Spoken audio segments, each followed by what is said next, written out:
alegria, de unção do alto, eu quero saudar a todos na graça e na paz do nosso amado e querido Salvador Jesus Cristo, amém? Uma boa noite a todos vocês que estão no templo, pode se assentar. Oh, aleluia, esse glória que vocês estão ouvindo aí é a nossa irmã Ângela, que está conosco aqui hoje, celebrando a Deus conosco. Alegria, a igreja com bastante gente hoje, feliz, isso deixou meu coração muito feliz. Quero desafiar você que ainda não veio, né? Tome coragem e se organize para vir à igreja nos próximos tempos. É muito precioso o que Deus está fazendo, irmãos. Quando nós temos aqui a congregação, temos tido momentos especiais de Deus aqui neste lugar. Comece a colocar na sua agenda, planejar na sua agenda, estar conosco aqui, vir cultuar ao Senhor, nem que seja pelo menos uma vez por mês, duas vezes por mês, mas comece a colocar na sua agenda. Precisamos fortalecer o culto de oração na sexta-feira, irmãos. É muito importante que a igreja volte a congregar no culto de sexta-feira. Precisamos estar no culto de sexta-feira com os nossos joelhos dobrados, irmãos, juntos aqui, distanciamento reservado, guardado todas as precauções que precisam ser tomadas. Iremos fazer de tudo, embora às vezes em quando dá vontade de dar uns abraços, né? A gente vê os irmãos, dá vontade de chegar, de dar um abraço gostoso, mas nós vamos tomar todos os cuidados necessários, queridos. Mas é muito importante a sua presença nesse momento, viu? Fortalece o coração do seu pastor, fortalece a comunhão da igreja. Precisamos começar a encontrar os caminhos para retomarmos o trabalho da igreja, e é isso a gente vai fazer juntos, amém? Aguardo você, faça no seu tempo, faça do seu jeito, mas comece a pensar nisso, comece a preparar esse dia no qual você vai retomar as suas atividades na vida da igreja, amém, queridos? E nessa noite, meus irmãos, eu quero meditar na palavra de Deus com vocês, uma palavra muito preciosa que Deus colocou em meu coração. E eu quero compartilhar com você que está nos assistindo aí na internet, você que está comigo aqui hoje, presente nesta noite. Nós queremos ministrar a palavra de Deus nesta noite ao seu coração. Eu quero ler com você no livro de Mateus, no capítulo 7. Nossa leitura bíblica de hoje está em Mateus capítulo 7. Quero ler com você o versículo 13 e o versículo 14. Quero que você que está na sua casa pegue a sua Bíblia, fica aí com ela preparada. Hoje nós vamos dar uma passeada na Bíblia, porque é muito precioso esse momento na vida da igreja, que hoje nós vamos falar sobre ele, vamos ministrar sobre ele. É um momento precioso, é o nascimento da igreja, é a estruturação da igreja, né? E esse é um momento em que a gente precisa sempre olhar para ele com muito carinho. Capítulo 7 do livro de Mateus, do Evangelho de Mateus, no versículo 13, está escrito assim, eu estou lendo na nova versão transformada, na NVT, tá? E diz assim: entrem pela porta estreita, a estrada que conduz à destruição é ampla, e larga é sua porta, e muitos escolhem este caminho, mas a porta para a vida é estreita, e o caminho é difícil, e são poucos os que encontram. Esta é a palavra do Senhor. Pai, em nome de Jesus, peço a tua bênção, Senhor, sobre este tempo de ministração da tua palavra. Teu Espírito Santo que está em mim e que está na tua igreja, Senhor, que Ele possa tratar conosco, possa, Senhor, abrir o nosso entendimento, abrir os nossos corações para recebermos a Tua palavra, que é lâmpada para os nossos pés e luz para os nossos caminhos, Pai. Senhor, na minha instrumentalidade, eu te peço, Senhor, humildemente, usa-me nesta noite, para que esta igreja possa ser fortalecida, possa ser, Senhor meu Deus, enriquecida, Senhor, pela Tua palavra e pela ação do Teu Santo Espírito. Em nome de Jesus eu oro, amém, e graças a Deus. Esse é um momento precioso, irmãos. Esse é um momento em que Jesus está concluindo o sermão dos montes, o sermão das bem-aventuranças, né? Ele está dando algumas regras, algumas diretrizes para a igreja que está nascendo, porque Jesus estava ali praticamente começando o seu ministério. Então, aonde as pessoas começam a seguir Jesus, começam a se aproximar de Jesus, E nós sabemos que Jesus é o fundamento da igreja. A partir de Jesus a igreja é estabelecida. Aliás, a igreja é estabelecida pela fé em Jesus Cristo. Nós só estamos aqui nesta noite por causa da fé em Jesus Cristo. Esse é o motivo pelo qual nós estamos congregados aqui nesta noite, pelo qual você está aí na sua casa me assistindo. Esse é o motivo pelo qual a palavra de Deus foi preservada pelo Santo Espírito e chegou até nós, foi revelada pelo Santo Espírito e chegou até nós, para que nós pudéssemos então entrarmos para esse corpo místico de Cristo Jesus, que foi consumado ali na cruz do Calvário, aonde Ele entrega a sua vida, né? E no mundo espiritual, todo aquele que pela fé proclamada, pela fé declarada com a sua boca, fizer isto e viver esta fé, todo aquele que viver desta forma estará inserido nesta igreja, fará parte deste corpo de Cristo. E esta igreja aqui está fundamentada em Jesus. E ali Ele está começando um tempo de orientar a sua igreja, de dar algumas métricas, algumas orientações e alguns direcionamentos fundamentais para que se possa viver em paz, para que se possa andar mediante a fé em Jesus e conseguir viver bem. Queria que você nesta noite, você que está comigo aqui na igreja e você que está na sua casa, repetisse assim comigo e dissesse assim: precisamos observar, segundo a palavra, para viver bem.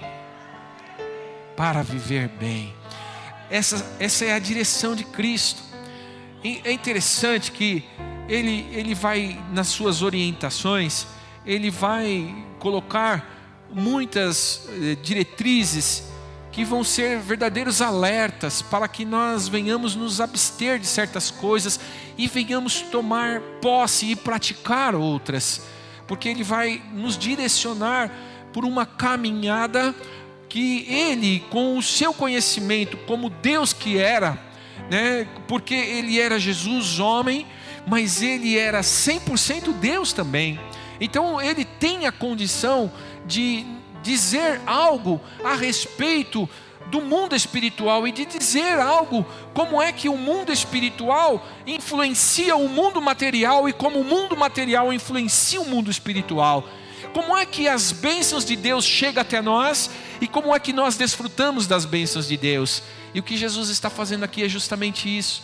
Ele começa a dizer: bem-aventurados são aqueles que andarão por estes caminhos, por essas direções que eu estou vos ensinando. E aqui é o grande primeiro engano do mundo, em achar que o Evangelho é uma lei caótica, é uma lei que vem trazer limitações para que nós não venhamos poder desfrutar dos prazeres desta vida, das alegrias desta vida.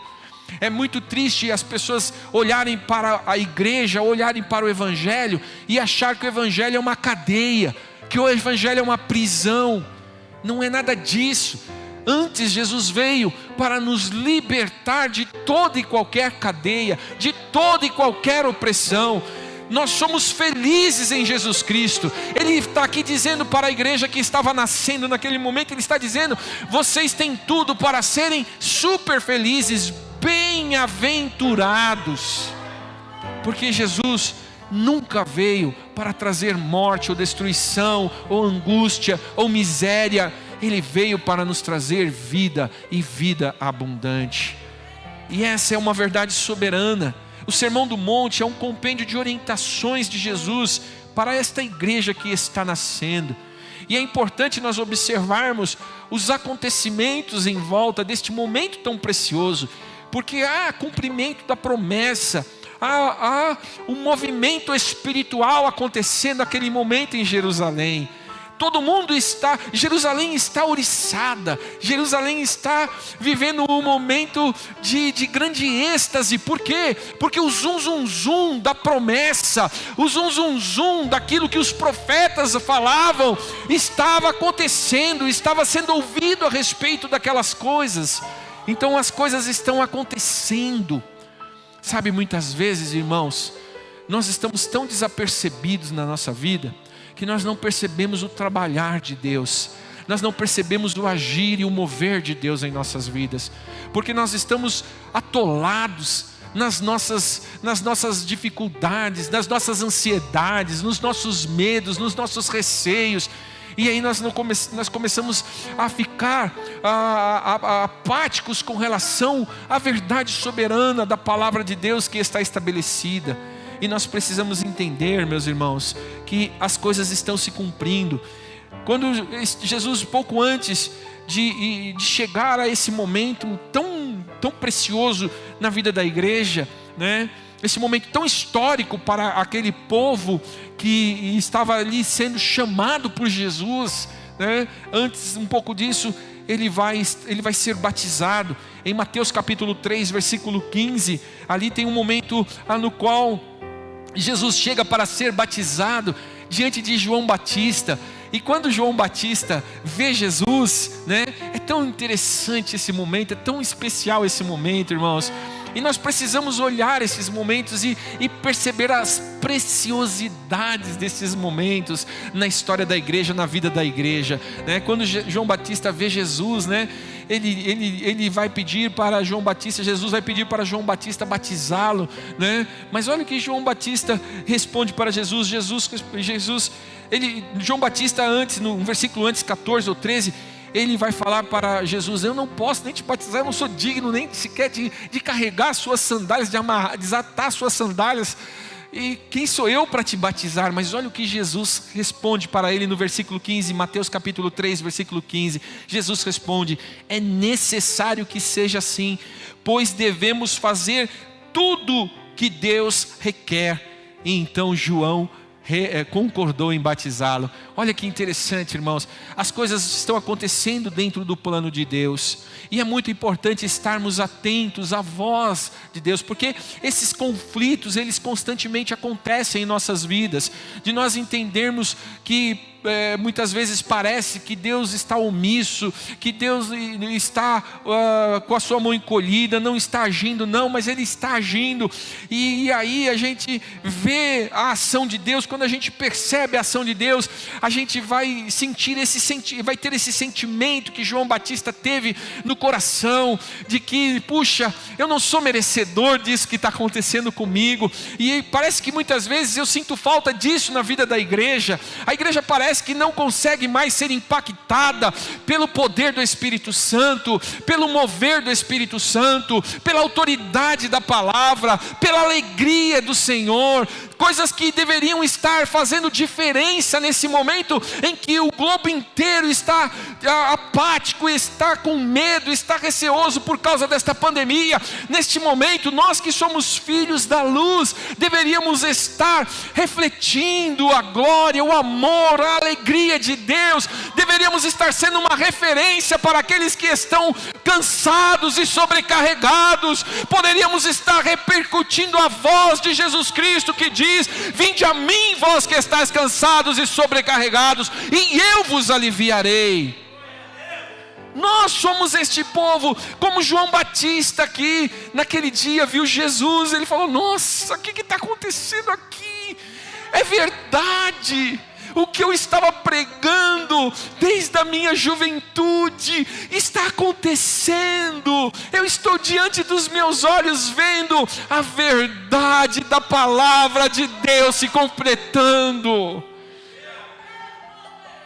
E Ele não muda, a palavra não falha, a palavra é fiel e verdadeira. Há promessas nesta palavra para nós deste tempo. Há coisas especiais de Deus para nós neste tempo, e nós precisamos vivê-las. Nós precisamos voltar a se alegrar quando nós entramos num momento de adoração como esse de hoje. Nossa, que vontade! Eu estava hoje de tarde, quando eu estava meditando na palavra em casa de tarde, eu liguei na minha televisão assim, eu sentei na sala, né? É que hoje eu estou sozinho em casa, então eu posso fazer algumas artes. Eu botei uma mesa no meio da sala lá, botei o computador lá e liguei na televisão, no YouTube lá, e coloquei uns louvores lá. E aí, irmãos, eu estava vendo, essa semana eu compartilhei no grupo da igreja um louvor com a igreja, né? Que eu vi a alegria daquele povo de estar ali louvando, a forma que eles estavam louvando, e com as mãos erguidas, e com um êxtase tão precioso no coração. E hoje, quando a gente vem para a igreja num momento tão gostoso de adoração como foi o de hoje, como tem sido em muitas oportunidades aqui, queridos, amados irmãos, precisamos voltar a sentir esta alegria de estar na presença do Senhor. Isso é o que tem feito falta na vida da igreja, meus irmãos. Sabe, muitas vezes nós estamos baixando demais a nossa cabeça, estamos dando ouvido demais aos problemas, aos sofrimentos, às dores. Precisamos começar a erguer a nossa cabeça, olhar para o alto. A palavra de Deus nos diz: olhem para o alto, é de lá que vem o seu socorro, vem do Criador dos céus e da terra. Precisamos voltar a tomar esta posse desta autoridade, e a palavra vai continuar se cumprindo. O Espírito Santo vai vir, e no versículo 17 do mesmo capítulo 3 de Mateus, o Espírito Santo vai se manifestar em forma de pomba, vai descer sobre Jesus, como estava escrito como estava dito nas Escrituras Sagradas. Essa será mais uma vez a confirmação da paternidade espiritual de Deus sobre Jesus Cristo, confirmando que Jesus era o Filho de Deus. Olha lá o versículo 17, o que diz: e uma voz do céu disse: este é meu Filho amado, que me dá grande alegria. Aleluia. E a palavra de Deus diz que a alegria do Senhor é a nossa força. Nesse momento eu fico imaginando Deus liberando dos céus unção sobre aqueles apóstolos que daqui a pouco seriam chamados e convocados para a pregação do Evangelho. Aquela igreja que iria começar a se reunir nas casas, que iriam começar a ter uma alegria tão grande no coração de serem discípulos de Jesus, aquele mestre que estava ali no meio deles. Eu vejo Deus liberando unção do alto, porque a alegria do Senhor é a nossa força. Se o coração de Deus está alegre conosco, Ele não impede, Ele não retém a sua mão de bênção, Ele não desvia os seus olhos de nós, Ele não fecha a sua boca para pronunciar a sua bênção. Mas se o coração de Deus está alegre por nossa causa, Ele libera sobre nós as bênçãos do alto. Precisamos provocar alegria no coração de Deus. Será que o que você tem feito tem provocado alegria no coração de Deus? Eu fico olhando hoje, sabe? Quantas vezes nós somos tão felizes com tantas coisas no mundo, mas quando chegamos na igreja somos pessoas emburradas. Quando vamos tratar das coisas espirituais somos carrancudos, somos pessoas travadas, somos pessoas limitadas, somos engraçadinhos lá fora, somos piadistas lá fora, sentamos nas rodas dos escarnecedores lá fora. Mas quando vamos para cumprir o nosso papel de servos de Deus, do Deus Altíssimo, de filhos, porque isto Jesus Cristo nos deu, a garantia de sermos filhos dele. E quando estamos então nesta condição de filhos, somos muitas vezes pessoas que não conseguem provocar alegria no coração de Deus, não conseguimos mover o coração de Deus. Mas que Deus mude esta realidade neste tempo de tanta amargura, de tanta tristeza. Que Deus possa nos encher com o seu Espírito Santo, assim como aquela pomba desceu, representando a permanência do Espírito Santo sobre Jesus Cristo, que iria fazer coisas maravilhosas a partir de ali, que iria começar a operar sinais e maravilhas no meio daquele povo que agora estava ali vendo. Que o mesmo Espírito Santo que capacitou Jesus, homem, para trilhar nesta terra, para vencer o pecado, para com a autoridade do nome que estava lhe dado e sobre a pessoa de Deus, o seu Pai, fazer todos os sinais e maravilhas que Ele fez. A revelação da Trindade Divina, ali nesse momento, outra realidade que vislumbra aos olhos daquele povo é a revelação da Trindade Divina, pois o Filho está de pé diante de muitas testemunhas que estão vendo o Espírito Santo descer sobre ele, como estava escrito nas Escrituras. E aí já tinha ali o Filho, já tinha o Espírito Santo, agora só faltava a manifestação do Pai, e todos ali vão ouvir a voz de Deus falando: este é o meu Filho amado. Ali está a Trindade divina revelada. Eles estão mais uma vez vendo a palavra de Deus se manifestando diante dos olhos deles ali. Olha que alegria, que maravilha, né? O Filho estava ali, o Espírito Santo descendo sobre ele, né? E a voz de Deus vem e vai se manifestar. João Batista, segundo o relato do apóstolo João capítulo 1, versículo 33 e 34, se declara como outorgador dessa promessa. Isso é tão importante. Olha só comigo em João capítulo 1, versículo 33 e 34. Eu não sabia quem ele era. Isto é João Batista que está dizendo: eu não sabia quem ele era, mas quando Deus me enviou para batizar com água, e disse-me: aquele sobre o qual você vir o Espírito descer e permanecer, esse é o que batizará com o Espírito Santo. Eu vi isso acontecer e, portanto, dou testemunho de que ele é o Filho de Deus. Aleluia! Olha que coisa preciosa. Aleluia. Deus é bom, irmãos. O tempo todo Ele é bom. E Ele vai cumprindo a sua palavra. Ele vai escrevendo a sua história. Ele vai fazendo os seus planos acontecerem. Não é diferente para conosco hoje. Deus tem planos conosco. Nós não somos filhos órfãos, nós temos um Pai. O nome dele é Deus, é o Senhor, Criador de todas as coisas, é Jeová Jiré, o Deus de providência. Ele é o nosso Deus. E depois disso, Jesus é levado pelo Espírito Santo, e ele vai ao deserto para ser tentado, e assim afirmado para o propósito divino como homem que resiste ao pecado e que obedece a Deus. E no Mateus capítulo 4, do versículo 1 até o versículo 11, está relatado o tempo em que Jesus está no deserto, depois de estar jejuando 40 dias e 40 noites. Satanás vai se achegar até ele para tentá-lo, porque ali Jesus precisava ser provado, precisava ser testado, não para que Deus soubesse, porque Deus sabia, não para que o diabo soubesse, mas para que ficasse na referência de que Jesus estava ali abrindo um caminho de vitória através da palavra para todo aquele que nele crer. Aleluia! A tentação de Jesus, ela vem nos dar uma autoridade para tomarmos posse na nossa vida. Se você olhar comigo no versículo 10 do capítulo 4 de Mateus, é tão impressionante como é que Jesus encerra o papo com o diabo, a forma que Jesus toma autoridade sobre Satanás.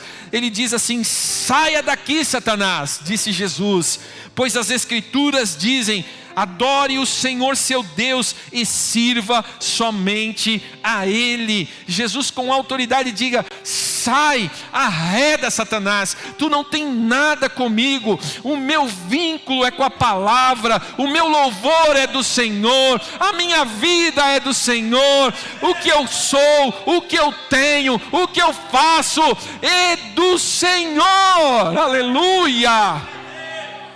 Você não tem nada com o diabo, e o diabo não tem nada com você. Você é filho da luz, você é filho do Altíssimo Deus. O selo, o mesmo selo que Jesus naquele dia recebeu, você tem. No dia em que você confessou Jesus como o Senhor da sua vida, o Espírito Santo passou a morar em você. Ele selou você, e Ele te dá a mesma autoridade nesta noite para dizer: Satanás, eu te repreendo em todas as tuas ações, em todas as tuas ciladas, eu te repreendo em nome de Jesus. Aleluia.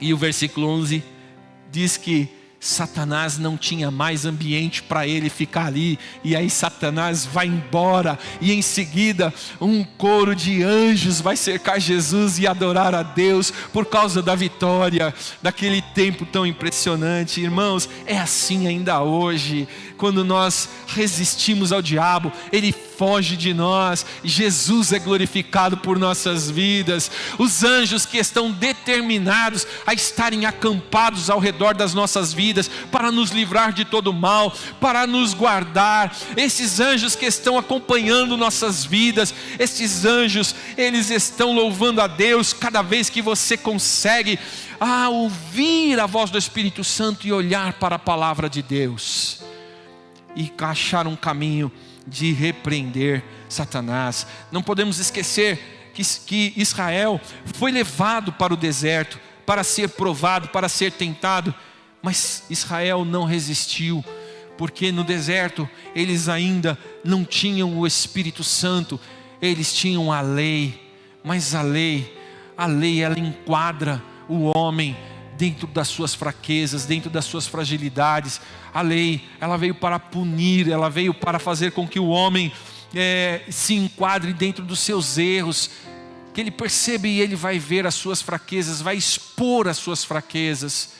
Nós não temos condição de vencer o pecado pela força da lei, pela força humana. As nossas armas não são humanas, as nossas armas são espirituais. A única arma que pode te ajudar a vencer o pecado está numa ação do Espírito Santo na sua vida, através da palavra de Deus e do mover do Espírito Santo em você.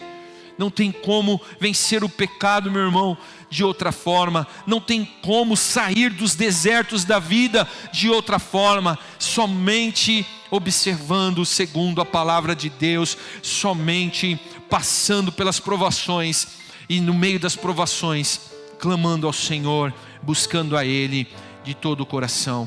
E somente então Jesus começa o seu ministério. A partir dali, depois desses eventos que marcam então na história daquela comunidade, na história daquele povo, o estabelecimento dos seguidores de Jesus, da igreja que vai nascer naquele momento. A partir daí então Jesus está começando o seu ministério, começando a andar no meio do povo, começando a falar a respeito do Pai, da promessa do Pai, do cumprimento da promessa do Pai através da sua própria vida. E é isso que Jesus está fazendo no versículo 18 de Mateus 4, no qual nós lemos. Ele diz: enquanto andava à beira do mar da Galileia, Jesus viu dois irmãos, Simão, também chamado Pedro, e André, jogavam redes no mar, pois viviam da pesca. Jesus lhes disse: siga-me, e eu farei vocês pescadores de gente. Para aqui no versículo 19, Jesus está dando uma ordem ali na representatividade desses discípulos que estão ali, os primeiros discípulos que foram chamados. Já havia muitos seguidores, muita gente seguindo Jesus. Jesus já estava fermentando Jerusalém, mas ali naquele momento Jesus estabelece, depois que ele dá o passo a passo de confirmar, de fazer todas as confirmações necessárias segundo o que está na palavra, então Jesus vai começar a estabelecer a igreja, chamar os elementos da igreja. E aqui ele vai chamar esses discípulos e ele vai dar a eles uma ordem, na qual vai fazer uma metamorfose na vida daqueles homens, vai fazer uma transformação na vida daqueles homens.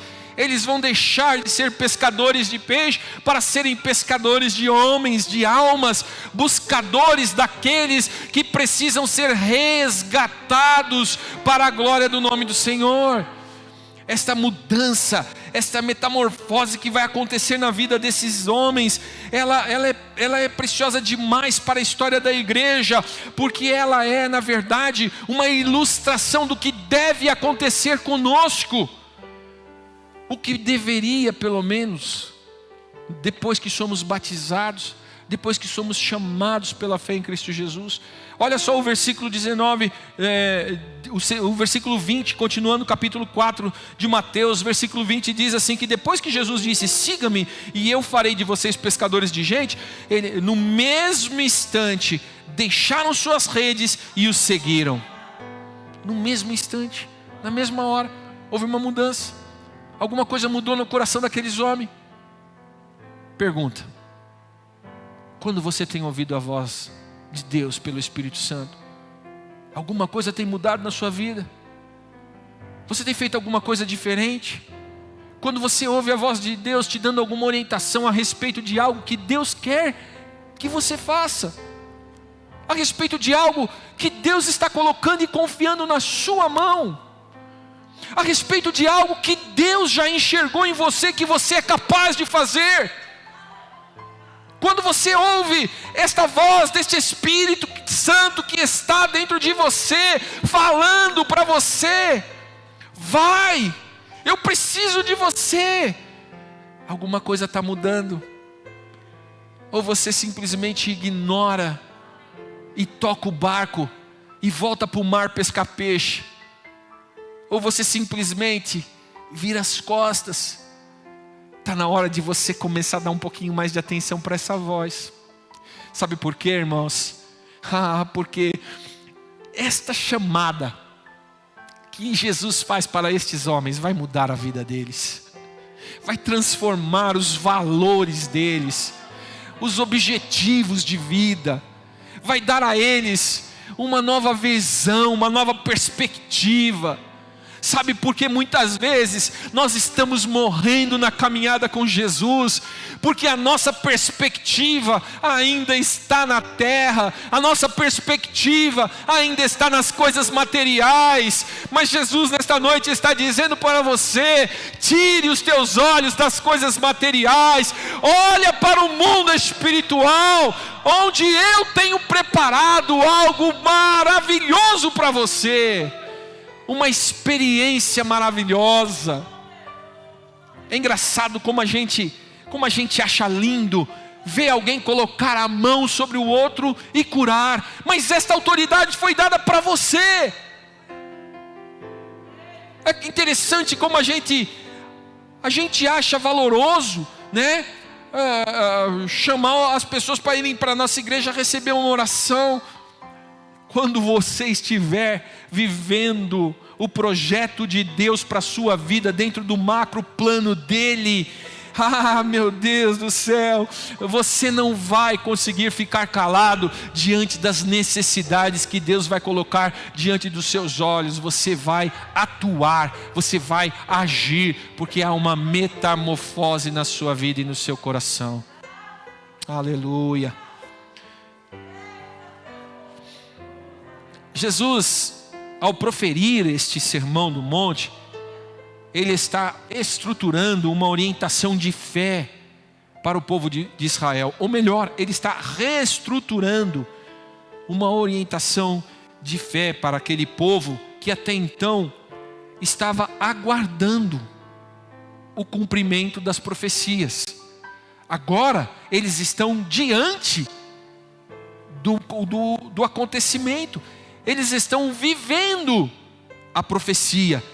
Eles estão ali ouvindo a voz daquele que foi chamado para proclamar as boas novas do reino de Deus. E agora eles estão ali para viver esta verdade, para desfrutar desta verdade. Agora eles têm que administrar na cabeça deles a mudança dos processos da remissão de pecado, porque agora não era mais pelo altar com os animais sacrificados. A partir de agora era simplesmente pela fé naquele que estava ali diante deles. E nós sabemos, irmãos, como Jesus vai ser questionado se realmente ele é o Filho de Deus. Inclusive ele é questionado por Satanás quando é tentado, e vai ser questionado quando está na cruz do Calvário. Aqueles homens vão olhar para ele e vão dizer: se tu és o Filho de Deus, desce desta cruz. Ele vai ser desafiado, ele vai ser questionado, mas a verdade é que ele vem aqui e ele vai declarar para aquele povo, para aquela igreja que estava ali, ele vai dizer: eu sou o caminho, a verdade e a vida. Ninguém vem ao Pai senão por mim. Aleluia. Eu sou o pão da vida. Quem comer deste pão jamais terá fome. Eu sou a água da vida. Quem beber desta água jamais terá sede. Aleluia. Ele está declarando, ele está decretando a mudança. Antigamente se apresentava os holocaustos para que Deus abençoasse a colheita, para que Deus mantesse a bênção sobre a família, para que Deus provesse todas as coisas. Apresentava-se os holocaustos quando a chuva era retida, fazia-se os holocaustos pedindo que Deus abrisse os céus para que a chuva pudesse voltar a molhar a terra.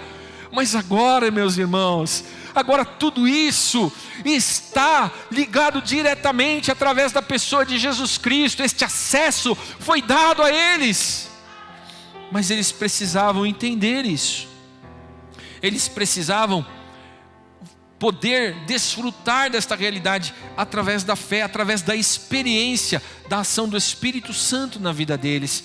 E isto é muito importante de nós lembrarmos, irmãos, porque quando Jesus está orientando a igreja a respeito da forma de viver, da qual eles deveriam viver para que eles pudessem entender os planos de Deus para eles e viver as preciosas bênçãos do plano de Deus para eles. Quando Jesus está dando as regras, ensinando para eles sobre as preocupações, falando para eles a respeito de como devem se comportar uns para com os outros, não julgando uns aos outros. Quando Jesus está falando para eles como eles devem se comportar com relação quando se tratar da vingança, dos juramentos e dos votos. Quando Jesus ensina eles a orar, quando Jesus fala para eles sobre como administrar os bens, os recursos financeiros da vida, Jesus está ensinando para eles um caminho no qual eles vão poder desfrutar desta autoridade que Ele está dando, que Ele está permitindo para que eles vivam e vivenciem. Mas a partir de agora eles têm que entender, eles precisam olhar para Cristo e precisam andar dentro dos mandamentos em que Ele estava dando para eles. Porque se andarem dentro dos meus mandamentos, esses mandamentos serão vida para eles. No capítulo, Jesus conclui o sermão alertando então a esses seguidores a respeito dos 3 perigos que esta caminhada vai propor, que esta caminhada vai apresentar para nós. 3 perigos que são, irmãos, muito importante que nós devemos nos atentar, porque como cristãos que somos, temos recebido uma direção da parte de Deus para andar e para caminhar nesta direção. E nós sabemos que o inimigo que está em derredor de nossas vidas tentando nos tragar, ele continua o tempo todo nos tentando para que nós venhamos desviar desses mandamentos, venhamos deixar de cumprir esses mandamentos, para que então ele possa nos derrubar. E sabe qual é o mais interessante de tudo isso? Que Satanás, ele tem um único propósito, irmãos, é realmente nos separar de Deus. Satanás não tem desejo nenhum de levar ninguém para o inferno. Satanás não tem desejo nenhum de fazer mal para ninguém. Satanás não tem desejo nenhum. O único desejo que Satanás tem no coração dele é nos afastar de Deus, é nos tirar da presença de Deus. Porque ele foi tirado por causa do seu orgulho, ele foi tirado da presença de Deus por causa dos seus pecados, por causa das suas, fugiu a palavra agora, por causa das suas perversidades, por causa daquilo que era perverso no seu coração. Ele foi tirado da presença de Deus, e é isso que ele quer fazer. Porque na presença de Deus, irmãos, há abundância de vida. Na presença de Deus há a paz. Na presença de Deus há a vitória. Na presença de Deus, irmãos, somos supridos em todas as nossas necessidades espirituais, materiais, em todas as nossas necessidades. E Satanás quer nos afastar de Deus. Por isso, Jesus vai trazer este ensinamento, que é o versículo que lemos na abertura desta ministração desta noite. Entrem pela porta estreita. Algumas versões começa dizendo: esforcem-se por entrar pela porta estreita. Depois de ensinar todas aquelas coisas, é óbvio, irmãos, que se eu começar aqui hoje, fazer para vocês um estudo sobre as bem-aventuranças, vai chegar um momento em que vocês vão se sentir, talvez assim, vão se achar tolhidos da liberdade de fazer muitas coisas, porque quando nós olhamos para as orientações que Jesus dá, com certeza elas vão ser conflitantes com relação a muitas práticas que hoje estão sendo normais na vida das pessoas. E não vou dizer aqui das pessoas sem Jesus, ou das pessoas que não fazem parte da igreja, que não seguem as Escrituras Sagradas, porque até mesmo muitos de nós que estamos seguindo a Jesus, estamos ouvindo a orientação que a palavra nos dá em certas coisas e fazemos diferente, caminhamos por caminhos diferentes. Por isso que quando Jesus está indo para o encerramento deste ensinamento que Ele está dando, aquele primeiro ensinamento que Ele está dando àquela igreja que está nascendo, Ele vai terminar dizendo: esforcem-se para cumprir estas coisas, esforcem-se por observar estas orientações que eu estou lhes dando, esforcem-se. Tem que haver uma ação de vocês para serem praticantes da palavra, para serem aqueles que vão estabelecer a palavra como este firme fundamento no qual eu vou edificar a igreja, através do trabalho de vocês. E ele diz: entrem pelas portas estreitas, porque a estrada que conduz à destruição é muito larga, e larga é a sua porta, e muitos escolhem este caminho, mas a porta para a vida é estreita, e o caminho é difícil, e são poucos os que encontram. Muitos vão escolher o caminho certo e não vão escolher o caminho certo e irão atrapalhar os que estão escolhendo o caminho certo. Olha o que está escrito no versículo 15, na continuidade do capítulo 7 de Mateus: tomem cuidado com os falsos profetas, que vêm disfarçados de ovelhas, mas que na verdade são lobos esfomeados. Vocês os identificarão por seus frutos. É possível colher uvas de espinheiros ou figos de ervas daninhas? Da mesma forma, a árvore boa produz frutos bons, e a árvore ruim produz frutos ruins. A árvore boa não pode produzir frutos ruins, e a árvore ruim não pode produzir frutos bons. Toda árvore que não produz bons frutos é cortada e é lançada no fogo. Portanto, é possível identificar a pessoa por seus frutos. Olha que coisa tremenda. Ele está dizendo: olha, vocês vão entrar por um caminho de se esforçar para observarem segundo os mandamentos que eu tenho lhes dado. Mas vão ouvir vozes que vão tentar fazer esses caminhos difíceis parecer fáceis, não é?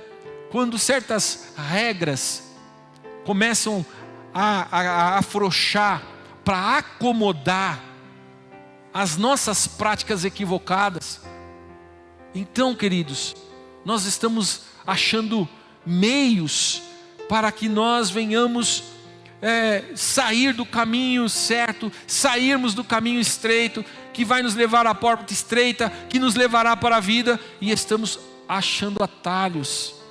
E isso é fácil de identificar, meu irmão. Por quê? Porque você tem o Espírito Santo, essa consciência do próprio Deus que está em você.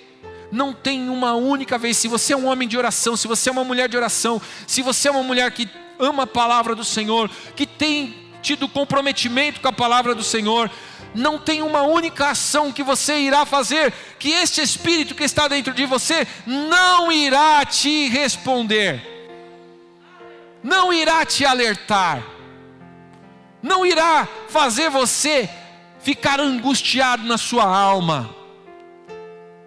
E você vai conseguir observar com muita nitidez e com muita clareza quem é que te ensina pelo um caminho certo, pelo caminho estreito, ou quem é que quer te levar por um caminho largo.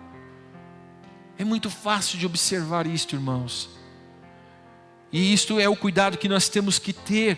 Precisamos estar atentos com esta palavra que Jesus traz.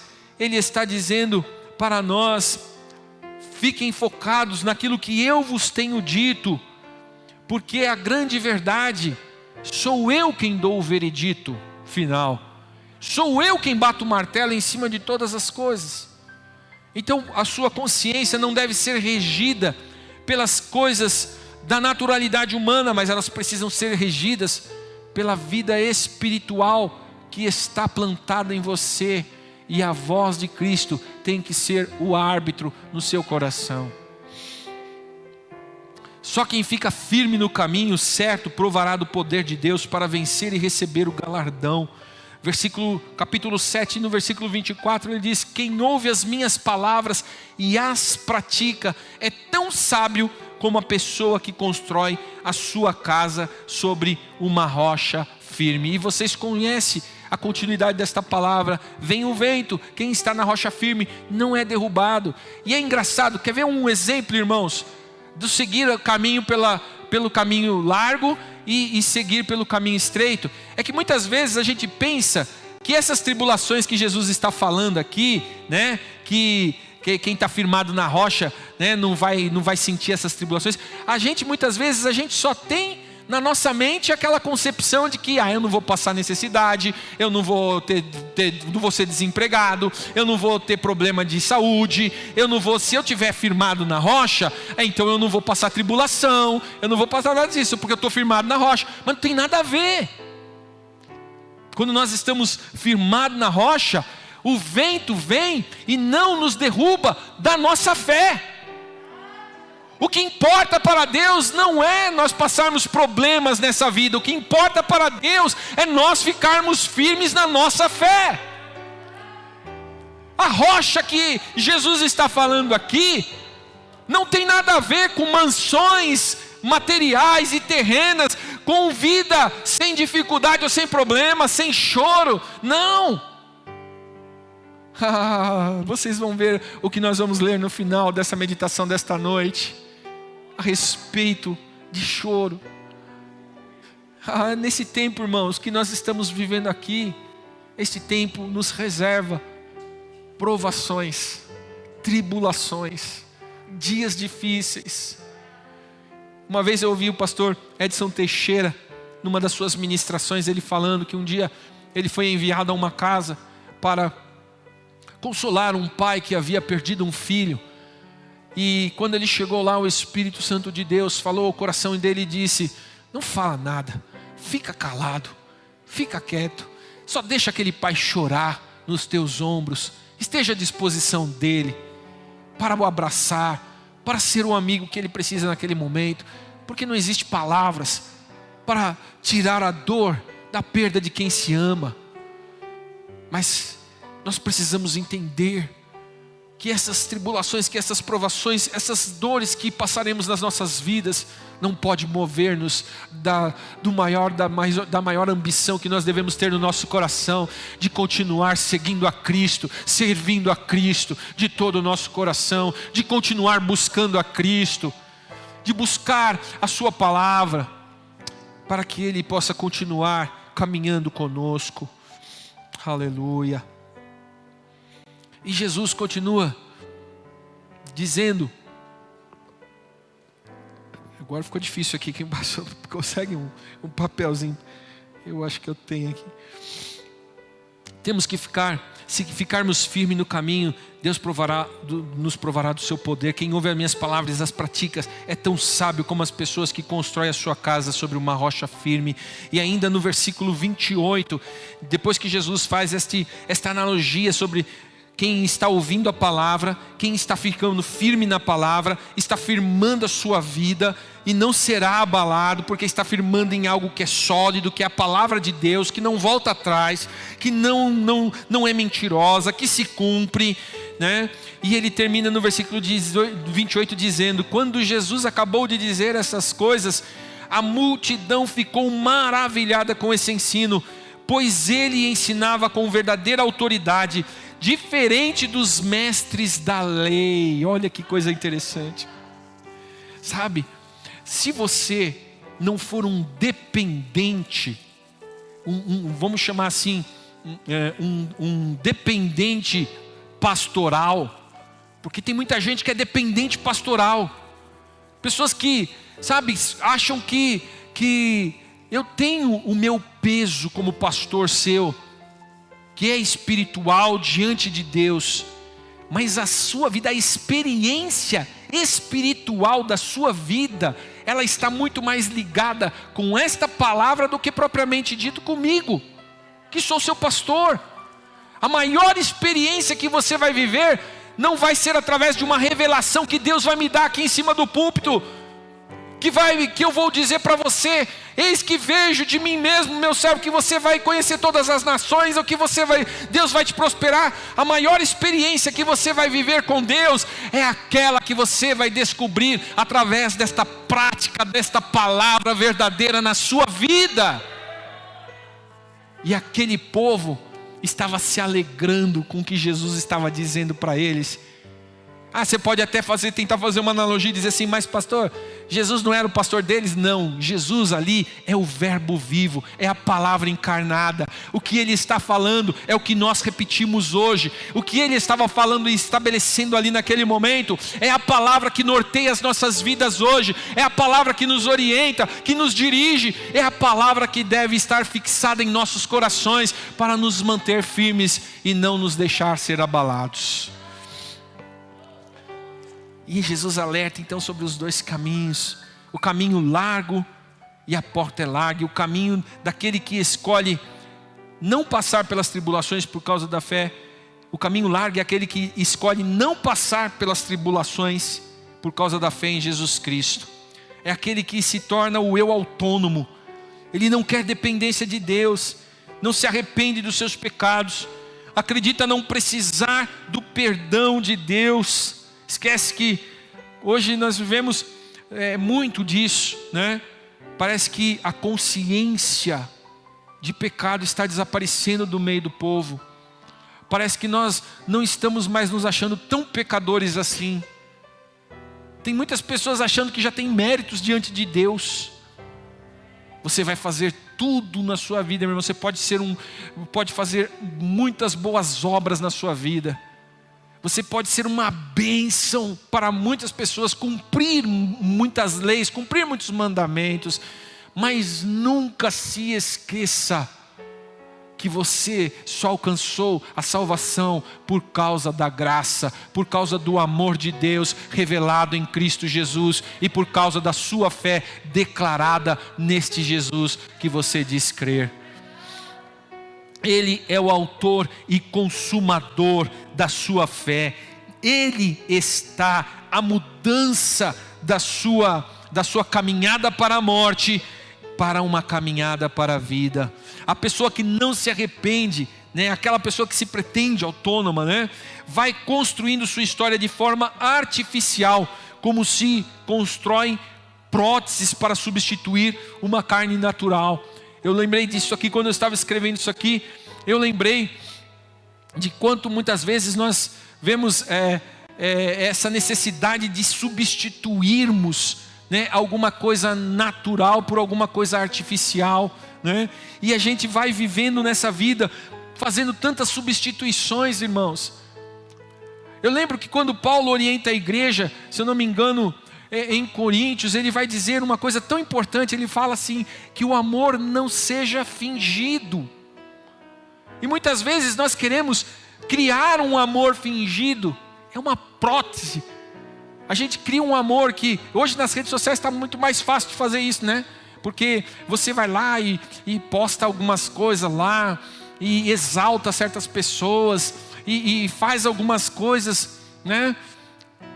E muitas vezes tudo que você tem no seu coração é uma autoglorificação, é uma ação que você, na verdade, você está fazendo porque você já está enxergando algum retorno para você, ou alguma coisa que vai acontecer, que pode te trazer algum benefício. E muitas vezes nós estamos agindo assim, nós estamos trazendo essas substituições das coisas que deveriam ser naturais na nossa vida. Nós deveríamos, irmãos, não ter ação social como algo que fazemos, seja pelo cumprimento de uma ordem da igreja, seja por um cumprimento social. Não, nós deveríamos ter como algo que realmente flui naturalmente de dentro de nós. Nós deveríamos enxergar o necessitado o tempo todo. Por isso que muitas vezes nós estamos fazendo obras sociais, fazendo bens às pessoas, e ficamos ali na frente cobrando de Jesus. Mas eu não estou fazendo bem, por que está me faltando as coisas em casa? Eu não estou sendo bonzinho, por que eu estou sofrendo, Jesus? Porque nós aguardamos essas respostas, nós vamos substituindo. Deus conhece o nosso coração. Eu posso olhar as atitudes de vocês e louvar as atitudes de vocês. E até chegar aqui na frente do culto, na transmissão, e falar bem de vocês, fazer uma boa propaganda das ações de vocês. Mas como é que isso surgiu dentro do coração de vocês? Movido pela palavra. A palavra vai orientar, vai dizer como é que vocês devem amar uns aos outros. Ela vai ensinar o caminho de se amar. Ela vai ensinar o caminho de se fazer o bem.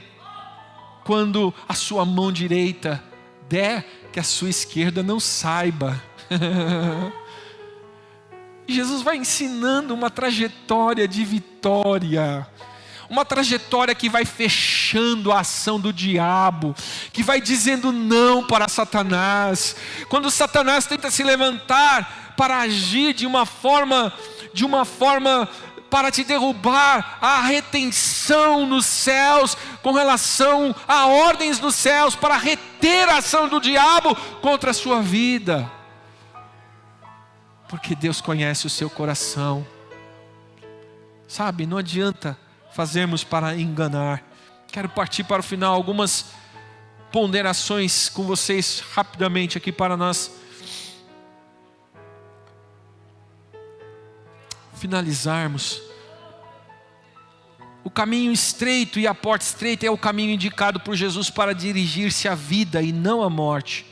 E a caminhada neste caminho se inicia com o arrependimento.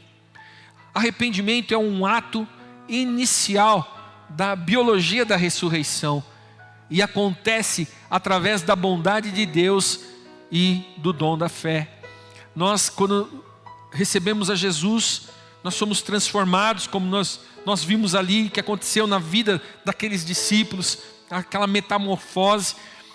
Mas aí, quando nós somos transformados, quando nós entramos para esta vida da fé, esta vida em Jesus Cristo, um dos primeiros elementos que vai se manifestar nessa nova biologia, desse novo ser que nasceu ali, é o arrependimento. É a prática do arrependimento. Isto é uma constante na vida do cristão. Sabe por que é uma constante na vida do cristão, irmãos? Porque não há ninguém perfeito. Nem este que vos fala é perfeito. Não houve um homem nesta terra, irmãos, que passou sem a vontade de pecar. Pode ter vencido muitas vezes o pecado, mas ele, todos os dias, ele acordou com desejos pecaminosos no seu coração e teve que lutar com cada um deles. E quando caiu, teve que ter no seu DNA, esta célula espiritual chamada arrependimento. Essa é uma das coisas que a sociedade está apagando. Não se há mais arrependimento, não se pede mais perdão do marido que trai a mulher, do filho que xinga o pai. Por quê? Porque a sociedade está ditando novas regras. Está dizendo, você não precisa pedir perdão para o seu pai quando você o desrespeita. Ele é um vagabundo, ele é um bêbado, ele é um hipócrita, um mentiroso, um enganador. Você não precisa pedir perdão para ele. Você quebra uma autoridade espiritual. Se não há arrependimento, houve uma quebra no DNA espiritual. E aí você não é completo da personalidade de Jesus, do caráter de Jesus. O arrependimento precisa estar presente. Ele é o primeiro, é a primeira força que surge dentro de nós para nos conduzir numa caminhada pela estrada estreita, para entrarmos pela porta estreita. É necessário. Embora hoje possamos ter uma percepção de que parece que o mal está prevalecendo por causa do aumento da maldade, da hipocrisia, da corrupção, ainda que pareça que a promessa falhou e não mais se cumprirá, e que muitos estão escolhendo o caminho largo e abandonando o caminho estreito, mais uma vez, ou melhor, todos os dias, somos chamados ao arrependimento e à mudança dos rumos de nossas vidas. Somos chamados a permanecer fiéis à palavra, porque Deus que fez a promessa, o Deus que fez a promessa, é poderoso e fiel para cumpri-lo. Hebreus capítulo 10, versículo 23, esta preciosa palavra diz assim: apeguemo-nos firmemente. Diga comigo assim: apeguemo-nos.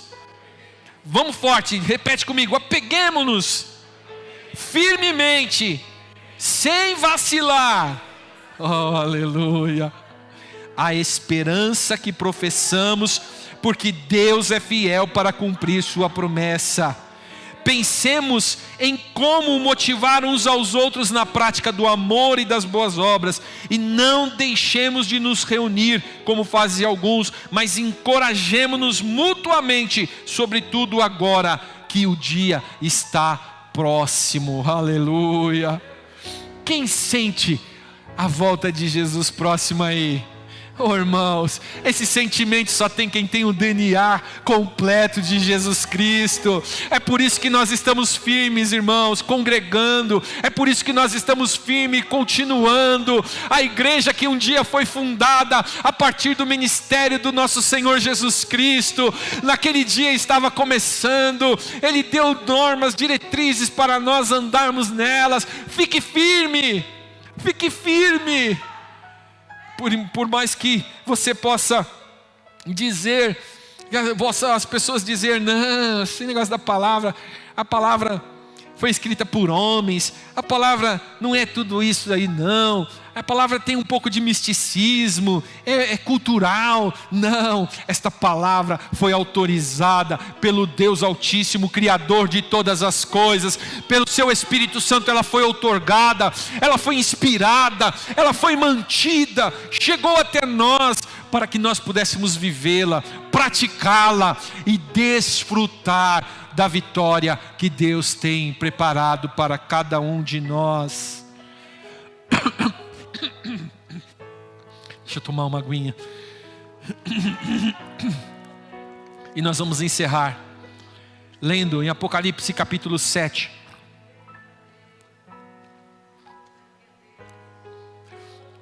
Aleluia. O grupo de louvor pode subir. Essa música que ela está tocando está linda para nós cantarmos ela. A menos que vocês já tenham outra coisa preparada.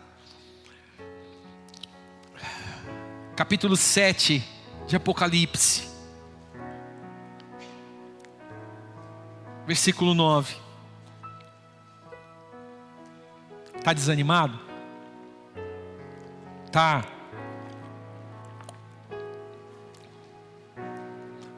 achando que as coisas não vão acontecer? Deixa eu te falar uma coisa. Essa palavra vai se cumprir. Um dia todo olho verá. Um dia todo joelho se dobrará, Claudionor. Um dia toda língua confessará o nome de Jesus. Pastor Rubens, um dia ele irá surgir nas nuvens. Aleluia. E ninguém mais duvidará. Aleluia. Um dia se cumprirá. E diz assim, capítulo 7 de Apocalipse, versículo 9, diz: depois disso, aleluia, vi uma imensa multidão, grande demais para ser contada. Aleluia. Eu vou dizer assim, ó, grande demais para ser contada, e você vai dizer: eu tô lá. Aleluia. Com muita fé você vai dizer isso, tá bom? E você na sua casa também, junto com a sua família aí, tá? Eu vou dizer aqui, eu vou ler uma grande, e depois disso vi uma imensa multidão, grande demais para ser contada. Quando eu falar ser contada, você vai dizer: eu vou estar lá. Aleluia. Vamos fazer isso? Vamos lá. Depois disso vi uma imensa multidão, grande demais para ser contada. Eu vou estar lá. Oh, aleluia. Oh, glória. aleluia, de todas as nações, tribos, povos e línguas, aleluia, em pé diante do trono e diante do Cordeiro. Usavam vestes brancas e seguravam ramos de palmeiras e gritavam com grande estrondo: a salvação vem do nosso Deus, que está sentado no trono, e do Cordeiro.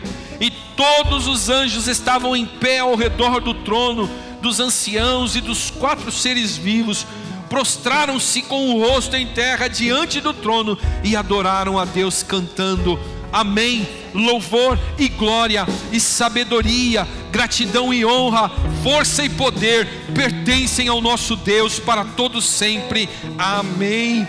Então um dos anciãos me perguntou: quem são esses vestidos de branco?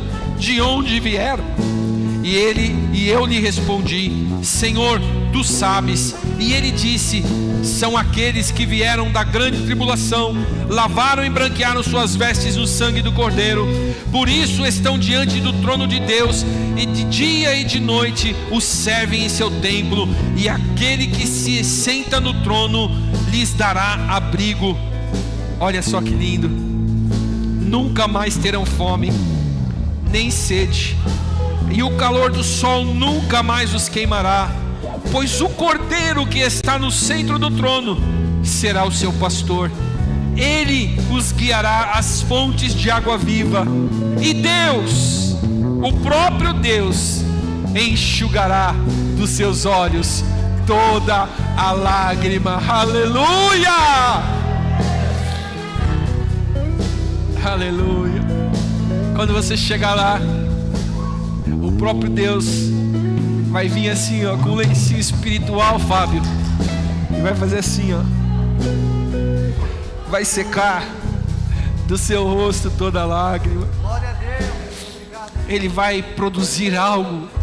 A visão de Deus, do trono de Deus, vai produzir algo em você, irmão, no seu DNA espiritual. Vai produzir algum hormônio espiritual que vai começar a te trazer uma alegria tão grande, algo tão maravilhoso. Você não vai entender, mas você vai estar recebendo aquela ação espiritual, arrancando toda angústia, arrancando toda lágrima, tirando toda a sensação humana caótica que te faz sofrer, te transformando, aleluia, e te colocando em condição de ser um verdadeiro adorador eternamente, aleluia. Se você anda cansado, não anda conseguindo ler a palavra, não anda conseguindo orar, e por isso você está fraquejando na vida espiritual, está fraquejando na fé e na esperança que um dia lhe foi dada pelo dia que você declarou a Jesus como Senhor da sua vida. Nesta noite o Espírito Santo vai renovar a sua vida. O Espírito Santo vai trazer um novo fôlego, um novo ar, uma brisa nova vai soprar no seu coração. Você vai começar a voltar a sentir o aconchego de Deus, a presença de Deus na sua vida. Aleluia! Coisas novas irão vir, uma mudança na sua vida.